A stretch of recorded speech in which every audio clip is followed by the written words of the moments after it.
बेंगलुरु में बीजेपी राष्ट्रीय कार्यकारिणी की बैठक का आज दूसरा और आखिरी दिन है। आज बीजेपी कार्यकारिणी में सियासी हालात पर राजनीतिक प्रस्ताव आएगा। इसके साथ ही मोदी सरकार की उपलब्धियों का भी बखान किया जाएगा। आज कार्यकारिणी में प्रधानमंत्री मोदी का संबोधन भी होगा। इससे पहले बीजेपी अध्यक्ष अमित शाह समापन भाषण देंगे। राष्ट्रीय कार्यकारिणी के पहले दिन प्रधानमंत्री नरेंद्र मोदी ने पार्टी के बदजुबान नेताओं को जमकर फटकार लगाई। उन्होंने कहा कि कुछ नेताओं की बदजुबानी से पार्टी की छवि को नुकसान पहुंच रहा है। उन्होंने नेताओं को संभलकर बयानबाजी करने की सलाह दी।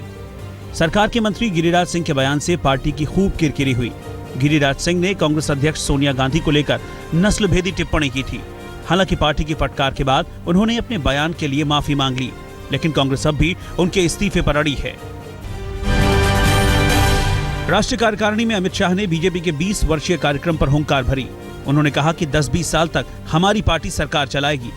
अमित शाह ने कार्यकारिणी के पहले दिन मोदी सरकार की जमकर तारीफ की और कहा कि 10 महीने में सरकार ने बेदाग काम किया है। अमित शाह ने विपक्ष पर हमला बोलते हुए कांग्रेस उपाध्यक्ष राहुल गांधी को भी निशाना बनाया। उन्होंने राहुल की छुट्टी पर तंज कसा और कहा कि कांग्रेस आलोचना करने से पहले अपने मुद्दे और अपने नेता को ढूंढ ले। They are criticizing, they are raising no issues. There are no issues for them, and they are raising non-issues. Instead of raising non-issues and fictional issues, they should really concentrate and find out where is their lead. Bihar के नीतीश राज को जंगल राज part 2 बोलने पर नीतीश कुमार ने BJP पर पलटवार किया है।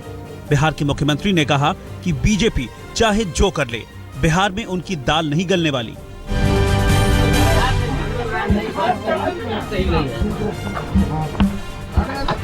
जितना मीटिंग कर लें, यहाँ कुछ हाथ नहीं आने वाला। चलिए।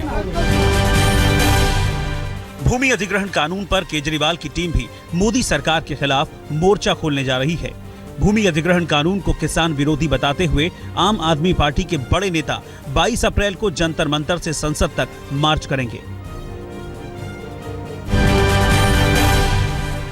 प्रशांत भूषण ने एक बार फिर दिल्ली के मुख्यमंत्री अरविंद केजरीवाल के खिलाफ चिट्ठी बम चलाया है।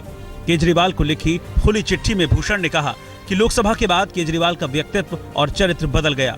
उन्होंने आरोप लगाया कि केजरीवाल अपनी बातों को मनवाने के लिए तानाशाह हो गए। उन्होंने उन पर अनैतिक राह पकड़ने का आरोप भी लगाया।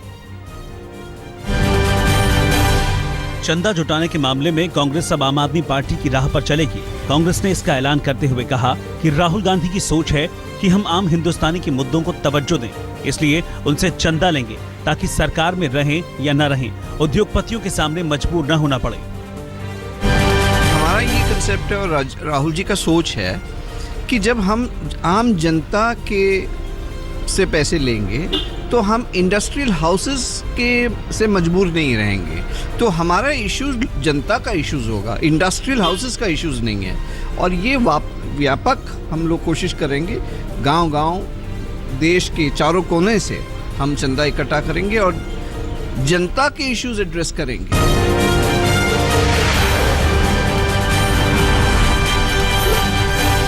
देश की मानव संसाधन विकास मंत्री स्मृति ईरानी ने गोवा के फैब इंडिया में खुफिया कैमरा पकड़ा। ये खुफिया कैमरा ट्रायल रूम के बाहर लगा हुआ था। गोवा पुलिस के मुताबिक खुफिया कैमरे से ट्रायल रूम की तस्वीरें कैद हो रही थी। पुलिस ने खुलासा किया कि कमर से ऊपर की तस्वीरें खुफिया कैमरे में रिकॉर्ड हो रही थी। इस मामले में 4 लोगों को गिरफ्तार किया गया है। बीजेपी विधायक माइकल लोबो ने FIR दर्ज करवाई। तफ्तीश में जुटी पुलिस ने हार्ड डिस्क को अपने कब्जे में ले लिया है। फैब इंडिया ने घटना पर हैरानी जाहिर करते हुए चिंता जताई है। फैब इंडिया ने बयान जारी कर कहा कि वो पूरी तरह से जांच में सहयोग करेगी। कंपनी के सीनियर अधिकारी आज गोवा पहुंचेंगे। पश्चिम बंगाल के उत्तरी 24 परगना में पुलिस ने जमकर लाठियां भांजी। उत्तरी 24 परगना के गोपालपुर से लापता अनिरुल इस्लाम को लेकर लोग सड़कों पर उतर आए और हाईवे जाम कर दिया। जब लोगों ने हटने से इनकार कर दिया तो पुलिस ने ताकत दिखाई। पहले आंसू गैस के गोले और फिर लाठीचार्ज किया गया। अनिरुल 21 फरवरी से ही लापता है। पुलिस अब तक अनिरुल को तलाश नहीं पाई है। अनिरुल बोगा लोकसभा उपचुनाव में तृणमूल की जीत के जश्न में शामिल था, लेकिन उसके बाद से वो घर नहीं लौटा है। पश्चिम बंगाल के बेलूर मठ में प्रार्थना के दौरान कल देसी बम से धमाका हुआ, जिसमें किसी के जख्मी होने की कोई खबर नहीं है। मुख्यमंत्री ममता बनर्जी ने रामकृष्ण आश्रम में फोन कर आश्रम के अधिकारियों से बात की। धमाके के बाद आश्रम की सुरक्षा बढ़ा दी गई है। पटना की बहादुरपुर कॉलोनी में हुए बम धमाके के मुख्य आरोपी कुंदन कुमार को पटना पुलिस और एटीएस ने मिलकर गिरफ्तार कर लिया है। शुरुआती पूछताछ से पता चला है कि इस बम कांड के तार झारखंड से जुड़े हुए हैं। इस मामले के बाकी 2 आरोपी हेमंत और अशोक अब भी फरार हैं। पुलिस को खबर मिली थी कि कुंदन अपने ससुराल नालंदा के चाचा गांव में छिपा हुआ है। जब पुलिस वहां पहुंची तो वो नदी में कूदकर भागने की कोशिश करने लगा, लेकिन एसटीएफ के जवानों ने उसे पकड़ लिया। बहादुरपुर कॉलोनी के फ्लैट में 30 मार्च को रात 8 बजे धमाका हुआ था। पुलिस के पहुंचने पर पता चला कि वहां 2 और बम रखे हुए थे, जिनमें टाइमर लगा था। मसूरी की लाल बहादुर शास्त्री आईएएस एकेडमी में 6 महीने तक फर्जी आईएएस बनकर रह रही रूबी चौधरी को गिरफ्तार कर लिया है। लेकिन हैरानी इस बात की है कि देहरादून पुलिस ने रूबी के खिलाफ संगीन धाराओं में मुकदमा दर्ज कर उसे हवालात की जगह होटल में रखा है। होटल का किराया भी पुलिस ने ही भरा। रूबी को हिरासत में लेने के लिए एसपी सिटी अजय सिंह खुद पहुंचे थे। शुक्रवार शाम मथुरा में जमकर ओले पड़े। ऐसा लग रहा था मानो बर्फबारी हो रही है। करीब आधे घंटे तक ओले पड़ने से सड़कों पर ओलों की परत बिछ गई। इससे पहले गाड़ियों को नुकसान पहुंचा। कई गाड़ियों के शीशे टूट गए। बेमौसम ओले पड़ने से फसलों को भारी नुकसान पहुंचा है।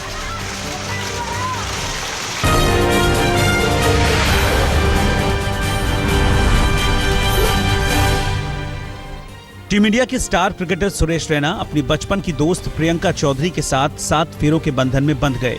दिल्ली के होटल लीला पैलेस में दोनों की धूमधाम से शादी हुई। रैना की पत्नी प्रियंका नीदरलैंड्स के एक बैंक में काम करती हैं। प्रियंका रैना की मां की दोस्त की बेटी हैं। हाई प्रोफाइल शादी के मेहमान भी हाई प्रोफाइल थे। रैना की शादी में टीम इंडिया के कप्तान महेंद्र सिंह धोनी अपनी पत्नी साक्षी के साथ शामिल हुए। टीम इंडिया के साथ ही शिखर धवन, ईशांत शर्मा भी रैना को बधाई देने पहुंचे। रैना के इस खास मौके पर सहवाग, नेहरा, इरफान पठान के साथ कई पूर्व क्रिकेटर भी जिंदगी की नई पारी के लिए बधाई देने पहुंचे। रैना की शादी में सियासी जगत की हस्तियां भी पहुंची थीं। उत्तर प्रदेश के मुख्यमंत्री अखिलेश यादव, बीजेपी नेता जगदम्बिका पाल, ज्योतिरादित्य सिंधिया और अजीत सिंह भी इस शादी में शामिल हुए और रैना को बधाई दी।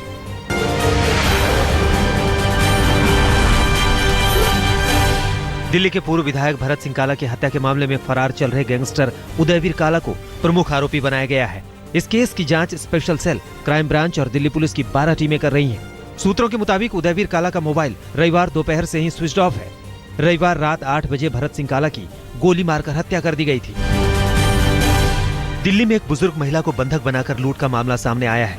वारदात मुखर्जी नगर केंद्र विहार की है, जहां लुटेरों ने शाम करीब 7:30 बजे चाकू की नोक पर बुजुर्ग महिला को बंधक बना लिया और करीब 12 लाख की ज्वेलरी लूटकर फरार हो गए। मुखर्जी नगर पुलिस मामले की जांच में जुटी है। चोरी के आरोप में पुलिस वालों ने लड़कियों की बेरहमी से पिटाई की, उनके साथ बदसलूकी की। थाने में ही यौन शोषण भी हुआ। ये संगीन आरोप दिल्ली की मंगोलपुरी की रहने वाली पीड़ित लड़कियों ने लगाए हैं। आरोप लगा है रोहिणी साउथ थाने के एसआई और दूसरे पुलिस वालों पर। 6 महीने पुराने चोरी के मामले में पूछताछ के लिए लड़कियों को थाने बुलाया गया था। वहीं पर बेरहमी से पिटाई की गई। मामला सामने आने के बाद विधायक राखी बिड़ला भी मौके पर पहुंची। उन्होंने आरोपी पुलिस वालों को सस्पेंड करने की मांग की। घटना के बाद से इलाके में तनाव है।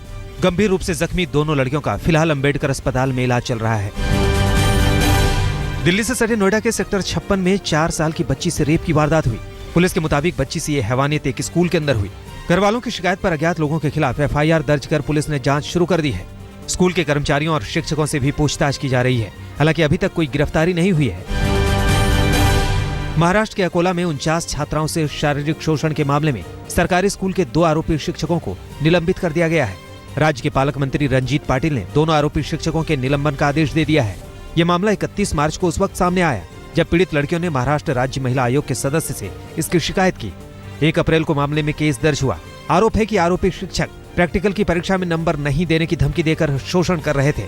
उन पर पॉक्सो के तहत केस दर्ज कर लिए गए हैं। महाराष्ट्र के पालघर में जिला परिषद का एक टीचर गिरफ्तार हुआ है। उस पर स्कूल की 3री क्लास की 3 छात्राओं ने यौन शोषण का आरोप लगाया है। पुलिस के मुताबिक आरोपी छात्राओं को अपने कमरे में बुलाता था और उनके साथ अश्लील हरकतें करता था। इसकी जानकारी मिलते ही घर वालों ने आरोपी शिक्षक के खिलाफ थाने में शिकायत दर्ज कराई है। पुलिस ने धारा 376 के तहत केस दर्ज कर आरोपी को गिरफ्तार कर लिया है। पालघर पुलिस ने 9 फर्जी पुलिस वालों को गिरफ्तार किया है। ये गिरफ्तारी मुंबई अहमदाबाद हाईवे नंबर 8 पर हुई। आरोपी तंबाकू प्रोडक्ट ले जाने वाली गाड़ी की तलाशी ले रहे थे और उसे गैर कानूनी बताकर 15 लाख रुपए की रकम ऐंठने की फिराक में थे, लेकिन पुलिस ने जाल बिछाकर स्कॉर्पियो और जाइलो गाड़ियों के साथ आरोपियों को धर दबोचा। छत्तीसगढ़ में रायपुर के पास एक युवक ने अपनी सरपंच बहन की बेरहमी से हत्या कर दी। दरअसल महिला सरपंच ने वारदात से 2 दिन पहले ही अपनी मां को मुखाग्नि दी थी। ऐसे में आरोपी युवक को डर था कि सारी संपत्ति अब उसकी बहन के नाम ही हो जाएगी। नाराज युवक ने अपने भतीजे के साथ मिलकर कुल्हाड़ी से उसे मार डाला। पुलिस ने दोनों आरोपियों को। फ्रांस में अब ज्यादा पतली मॉडल्स के फैशन शो में हिस्सा लेने पर रोक लग जाएगी। फ्रांस की संसद की निचली सदन ने ऐसा प्रस्ताव पास किया है। ऐसी मॉडल्स को हायर करने वाली फैशन कंपनी पर भारी जुर्माना लगाया जा सकता है। संभव है कि फैशन हाउस के मालिक को जेल की हवा भी खानी पड़े। निचली सदन में काफी बहस के बाद ये विवादास्पद बिल पास हो सका। परमाणु कार्यक्रम को लेकर सहमति बनने की खबर के बाद ईरान की राजधानी तेहरान में लोग सड़कों पर उतर आए। लोग मस्ती में नाच रहे थे, झूम रहे थे। 8 दिनों की मशक्कत के बाद दुनिया के 6 परमाणु संपन्न देश और ईरान के बीच समझौते को लेकर सहमति बन गई। ईरान अपने परमाणु कार्यक्रम पर रोक लगाएगा, बदले में धीरे धीरे उस पर से प्रतिबंध हटता जाएगा। अमेरिका के केंटुकी में भारी बारिश से बाढ़ जैसे हालात पैदा हो गए हैं। निचले इलाकों में पानी भर गया है। कई इलाकों में 10 फीट तक पानी जमा है। इन इलाकों में लोग आने जाने के लिए नावों का इस्तेमाल कर रहे हैं।